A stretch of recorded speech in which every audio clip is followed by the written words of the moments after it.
Now, on a strictly salvation historical view, as we saw yesterday, time is best viewed as a horizontal, linear unfolding from A to Z, and at the middle of that would be the Paschal mystery, as climactic to be sure.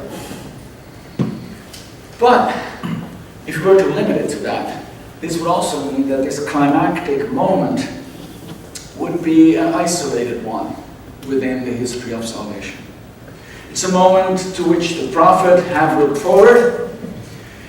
It's a moment to which you and I may look back. But in that case, the prophets would have done no more than mentally prepare for and mentally look forward to the Paschal mystery. And it would be, that Paschal mystery would be the event to which you and I mentally look back, as it were, on which we reflect in order to call to mind again today that which Christ has done for us.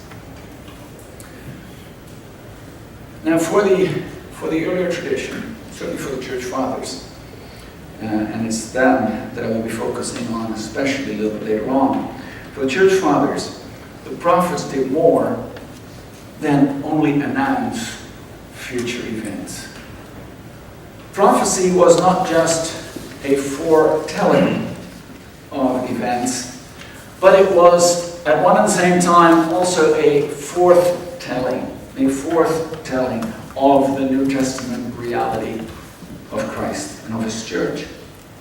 And so for patristic exegesis, the Paschal mystery, you could say, is the archetypical event, or the archetypal event of history.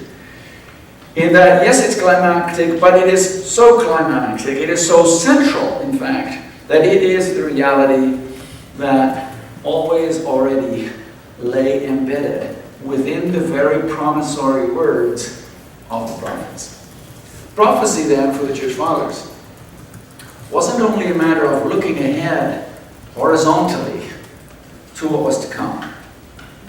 Prophecy and fulfillment, though obviously chronologically distinct from each other, were connected through a sacramental bond, a participatory link, in other words.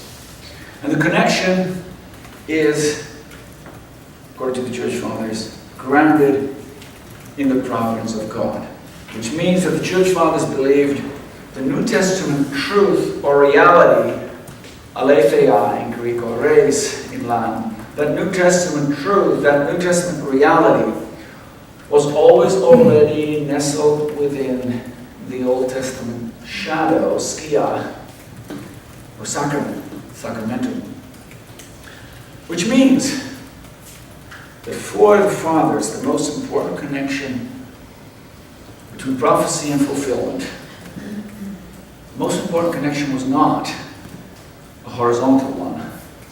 The most significant was a vertical or transcendent, participatory one. The New Testament fulfillment, you could say, was the transcendent reality.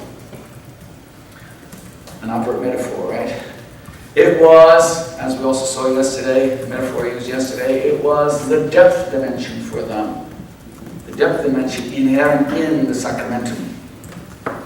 Now, with regard to the servant songs that we're going to be looking at, this means that Church Fathers looked to Christ, they looked to Jesus Christ as the original truth or reality on which the prophetic imagery of the servant song was based in turn. To make this perhaps somewhat more explicit, what that means is the Christ reality was theologically prior to the prophetic promise.